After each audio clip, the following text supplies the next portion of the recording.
AITA for not covering my friend's meal when she ordered more. She then even invited me to a bachelorette party and after it was over asked me to pay for the food. I'm honestly still a little heated about this, and I'm trying to figure out if I really was in the wrong here, because one of my friends, let's call her Jessica, clearly thinks I am, and she hasn't exactly been subtle about making that known. So, here goes. This happened a few days ago, right after midterms, and I really just need some outside perspective. So for context, I'm in college, and like a lot of people right now, I'm on a budget. I work part-time, my parents help where they can, but money doesn't exactly grow on trees. I'm careful with how I spend, especially when it comes to eating out. I'm not the friend who orders the salad with no dressing and lemon water, but I also don't go all out unless it's a birthday or something special. I usually keep it chill, especially when I know it's a casual get-together. Anyway, after our last midterm of the week, a group of us decided to go out to eat. It wasn't anything fancy, just one of those chill, sit-down spots where you order at the table but pay at the end. The kind of place with decent food, fair prices, and a menu big enough that everyone can find something they like. There were 7 of us, I think. Maybe 8.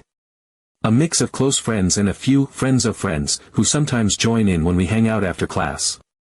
I had already kind of mentally committed to keeping it cheap. I had a rough estimate in my head of what I could spend that week, and going over it just wasn't an option. So I ordered a pasta dish that was on special and stuck with water. No appetizer, no dessert, no drinks. I wasn't the only one keeping it simple, 2 or 3 others also just got basic meals and water or soda. But Jessica, oh, Jessica. She went full 3-course dinner mode. She ordered this loaded appetizer that she even offered around the table, like, hey, you guys want to try this, which felt generous at the time but now I'm seeing it through a different lens. Then she got one of the most expensive entrees on the menu, plus a cocktail, and then capped it all off with a dessert. Like, she didn't hold back at all. And good for her, honestly. If she wants to treat herself after a hard exam, who am I to judge? But I definitely noticed it was a lot more than the rest of us were doing. The meal itself was fine. We laughed, we talked about the exam, made plans for the weekend, normal stuff. No one said anything about how we were paying. In fact, it didn't even cross my mind to talk about it because, in every group setting I've been part of, especially when people are clearly ordering different things, we all just pay for what we got. It's not even a debate. The server comes, someone asks for separate checks or we just pass the receipt around, do a little mental math, toss in some cash or Venmo each other, and move on. Easy. So the check comes. It's all on one bill, and before anyone says a word, Jessica just kind of grabs it and says, super casually, let's just split it evenly. I looked at her and I was like, wait, what? I thought we were all paying for what we ordered. She just goes, it's easier this way, and then adds, it's what we always do, like this is some unspoken rule I'm suddenly violating. Except, no. That is not what we always do. Not even close. We literally never do that unless we're at a pizza place or somewhere where we all got the exact same thing. I told her I only brought enough to cover what I ate, plus tax and tip, which was true. I wasn't being stingy, I had already factored in a solid tip.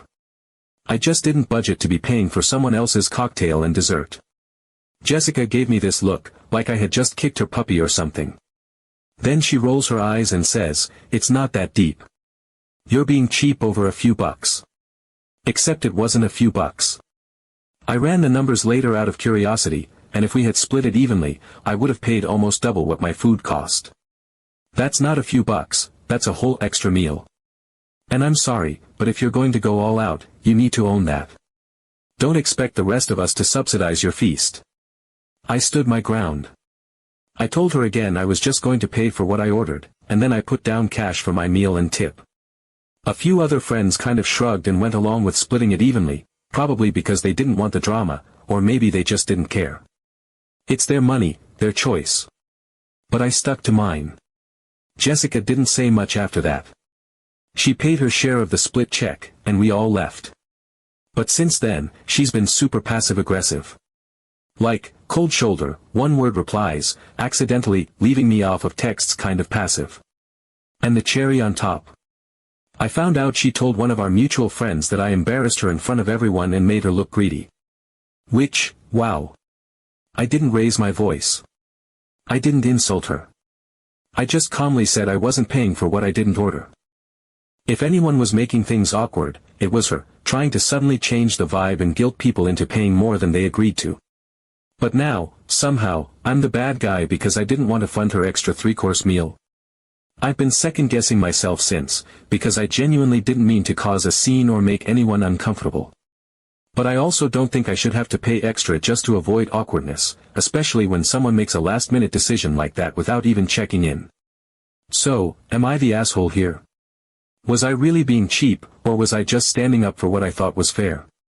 Update 1. So I honestly thought things between me and Jessica would just fizzle out after that dinner drama. I figured we'd both cool off, maybe get a little space, and things would either return to normal eventually or we'd naturally drift apart. No big confrontation, no dramatic friendship breakup, just quiet distance. But of course, that's not what happened. About a week later, out of the blue, Jessica texts me like absolutely nothing ever went down. No mention of the restaurant incident, no acknowledgement of how weird or tense things were between us afterward. She just sends me this bubbly, cheerful message that said, "Hey, want to grab sushi Friday?" My treat. I remember staring at my phone, confused. It felt so random and casual, like she was extending an olive branch, but with a smiley face and spicy tuna on the side. I sat there wondering if this was her version of smoothing things over, pretending the whole thing never happened and offering to take me out as a peace offering. I hesitated. I really did. I even reread the message a few times just to make sure I wasn't misinterpreting anything. My treat, that's a pretty straightforward phrase, right? It felt like a small gesture, maybe even an apology in disguise, and I figured, alright, maybe she realized she overreacted, and this was her way of patching things up without actually saying sorry. So, against my better judgment, I said yes. Big mistake. Friday rolls around, and we meet up at this cute little sushi place near campus. Not super fancy, but definitely not cheap either. It's one of those cozy spots with warm lighting and jazz playing softly in the background, the kind of place where you go when you want to catch up with someone and enjoy a chill meal. I told myself I'd keep it light, I wasn't trying to repeat the last dinner fiasco. I ordered 2 basic rolls and a bowl of miso soup. Nothing extravagant, just enough to enjoy the evening without pushing any financial boundaries. Jessica, on the other hand, clearly did not come with the same plan. She started off by ordering not 1 but 2 appetizers, and not the small kind either.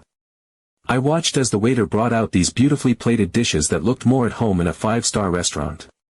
Then she ordered 2 of the pricier specialty rolls, like the ones with 12 ingredients, sauces drizzled all over, and a little garnish on top for flair. She followed that up with 2 cocktails, each fancier than the last, complete with fruit skewers and little umbrellas, and, to top it all off, she got a dessert. One of those lava cake situations with ice cream melting on the side. The whole time I'm just sipping my miso, chewing on a piece of cucumber roll, and mentally calculating how much all of that must be adding up to. But I kept my mouth shut. I didn't want to be tense or weird, so I smiled, nodded, responded to her stories, and did my best to enjoy the night. I thought, fine, maybe she's just being generous tonight. My treat, those words kept echoing in my head like a promise. So I let myself relax, just a little. Then the check comes. The server sets it down gently on the table, tucked inside that little leather folder. Jessica opens it, glances down, and without missing a beat, looks up at me with this half-smile that felt way too familiar. Then she says, super casually, like we had already agreed on it ahead of time, "Okay, so it's $84, we can split that." I blinked. I literally blinked, like I was trying to reboot my brain. I said, "Wait, I thought you said this was your treat." And she just laughed. Actually laughed. Not in a, I made a joke, kind of way, but in this condescending little giggle, like I was the one being ridiculous. Then she said, "Yeah, but I meant like us treating ourselves," with this little shrug, like it was the most obvious thing in the world. I was floored. Completely stunned. Because first of all, who invites someone out, says, "my treat," and then turns around and expects a split check? And second, how was this happening again? After everything that went down at that first dinner, after all the awkwardness and tension and side-eye, how was I sitting here, once again, being guilt-tripped into paying for more than I owed? I told her, calmly, that I'd only pay for my portion. I wasn't rude. I didn't raise my voice. I just said it plainly, because I wasn't about to get trapped in another one of these situations where I walk away resenting her and kicking myself for not standing up for what's fair. Her smile dropped. She let out this exaggerated sigh, one of those full-body sighs where the eyes roll and the shoulders slump dramatically. Then she said, loud enough for the nearby table to hear, "Wow, you really don't get how friendships work." And that did it for me. Because if she really believed that friendships were about manipulation, financial ambushes, and pretending generosity just means shared bills, then maybe we didn't have a real friendship to begin with. I didn't respond. I didn't argue. I just pulled out my card, paid for my 2 rolls and soup, left cash for the tip, and stood up.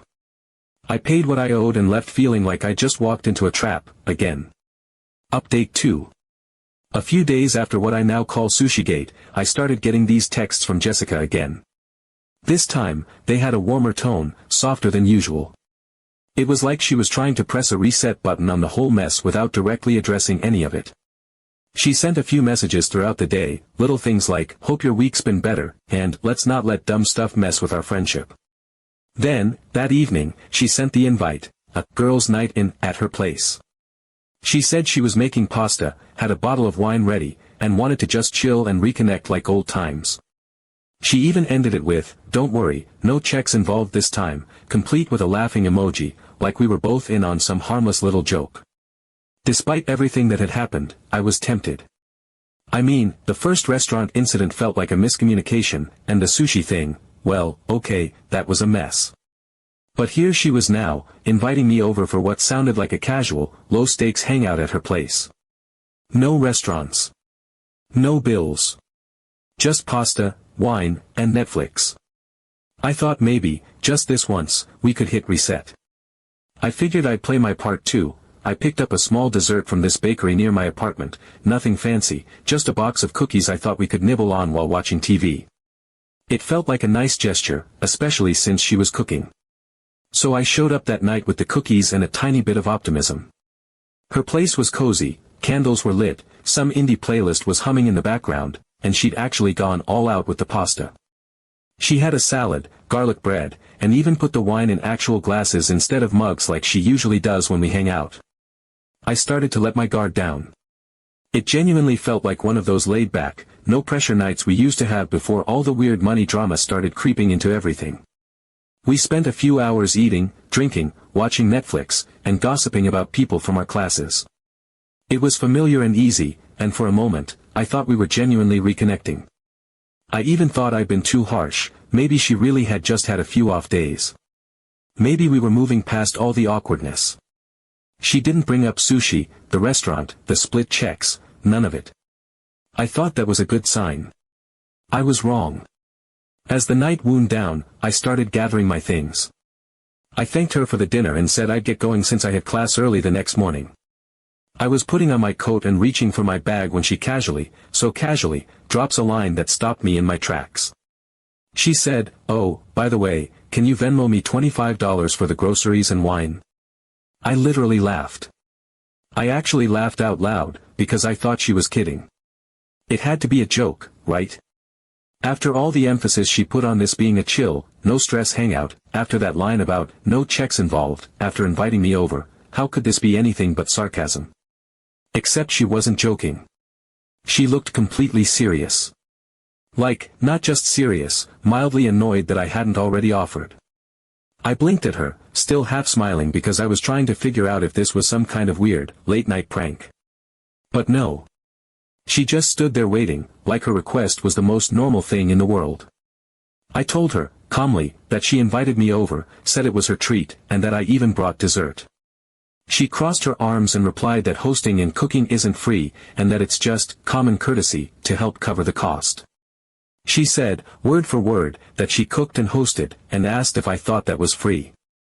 I felt my jaw tighten. I told her that if that's how she feels about hosting, she should be upfront about it beforehand, not drop the expectation after everything's eaten and the night's winding down. She just rolled her eyes and said I was making it weird again. That was her phrase, making it weird. Like I was the problem for not wanting to pay for something I was never told I'd be paying for. At that point, I was just tired. Not angry, not even surprised anymore, just tired. I picked up my dessert box, now half full, and said goodnight. I walked out of her apartment without another word, my stomach twisting, not from the wine or pasta, but from the sinking realization that this friendship had turned into something that constantly left me feeling manipulated and off balance. Later that night, as I was brushing my teeth, I got a notification. Jessica had sent me a $25 request on Venmo. The caption dinner, I declined. Update 3. After that last encounter, the one where I left her apartment without saying much and declined her $25 Venmo request for dinner, I figured that was it. I genuinely thought whatever friendship Jessica and I had was officially over. There was no dramatic goodbye, no huge fight, no formal unfollowing on social media, just silence. A weird, empty silence that somehow said more than any words could. We didn't speak for weeks. No texts, no check-ins, not even a passive-aggressive meme in the group chat. And honestly, I didn't miss her. Things actually felt calmer. I hung out with other friends, focused on school, got back into a steady rhythm. There wasn't any tension hanging over me, no awkward financial ambushes, no subtle guilt trips for refusing to fund someone else's lifestyle. I thought, good, clean break. We'd had our moments, and now it was over. Then, one afternoon, I got a text from Rachel. Rachel's one of those friends who somehow floats between every social group and still manages to stay neutral in all the drama. Sweet, funny, low-key, a total peacemaker. She messaged me and said Jessica had been feeling like I was mad at her and wanted to talk things out. Rachel said Jess told her she felt like I had misunderstood where she was coming from, and she hoped we could clear the air. I didn't respond right away. I just stared at my phone, debating whether it was worth reopening that particular can of worms. The last few hangouts with Jessica had felt like emotional booby traps. No matter how casual things seemed, there was always some twist at the end. A check slid across the table, a Venmo request, a sigh followed by, "You're making it weird." I didn't know if I wanted to risk stepping into that energy again. But Rachel offered to mediate and said we could meet somewhere neutral, just to talk. Not a dinner invite, not a hangout, just a conversation. So we met at a campus cafe. The kind with the squeaky chairs, overpriced lattes, and windows that fog up from all the steam. I got there first and grabbed a booth. Jessica showed up a few minutes later, expression unreadable, holding her drink like a shield. Rachel arrived right after, settled between us, and kicked things off like a guidance counselor trying to keep two stubborn teens from swinging at each other. Jessica started out cold. Polite, but cold. Her responses were clipped, like she'd rehearsed what she was going to say but didn't really want to say it. I matched her energy, sipping my tea and waiting to see if she was actually going to own anything or just spin the whole thing as one big misunderstanding. For a while, it felt like the latter. She kept talking around things, vaguely referencing how we'd both made assumptions, and how things escalated, but never directly addressing the actual problem. But eventually, something cracked. Her voice softened and she said she might have taken things a little personally. She explained that in high school, her friends always split everything, meals, snacks, drinks at parties, even when someone hosted. She said it was just their unspoken rule, and that it carried over into how she interacts with people now. I listened, but I wasn't going to let that be the whole explanation. So I asked her, point blank, why she kept inviting me places if she expected me to cover part of her tab every single time. Her answer came after a long pause. She said, "I just assumed you'd catch on eventually." Those words hit harder than I expected. There was no shame in her voice, just this tired honesty, like she had finally run out of ways to dance around the truth. Then she told us the real story. Apparently, Jessica had lost her weekend job a couple of months ago. The coffee shop she worked at cut staff, and she hadn't found anything else since. She was embarrassed. Not because she lost the job, stuff like that happens, but because, as she put it, she didn't want people to think she couldn't keep up. So instead of scaling back or saying no to social plans, she leaned harder into them. She didn't want anyone to ask questions or suspect anything, so she made it seem like things were normal, maybe even more than normal. And when the bills came, she figured if she just acted confident enough, no one would question splitting things evenly. Quietly, without saying it out loud, she'd been trying to spread the cost around. That was the phrase she used. I sat there, letting it sink in. On one hand, I felt bad for her. No one wants to admit they're struggling, especially not to their friends. And the pressure to keep up appearances, especially in college when everyone's pretending they've got it together, is very real. I told her that sucked, and I meant it. I was genuinely sorry she felt like she couldn't talk to anyone about what was going on. But I also told her that what she did wasn't okay. I told her that manipulating people into covering her expenses, without ever being honest about why, wasn't just inconsiderate, it was a betrayal of trust. I told her she made me feel like I was being punished for having boundaries, like I was a bad friend for not playing along with her unspoken plan. I said I would have been happy to spot her here and there if she had asked, but the way she went about it made me feel like a walking wallet instead of a friend. To her credit, she really listened. No eye-rolling, no sarcasm. She apologized, genuinely apologized, for putting me in those situations.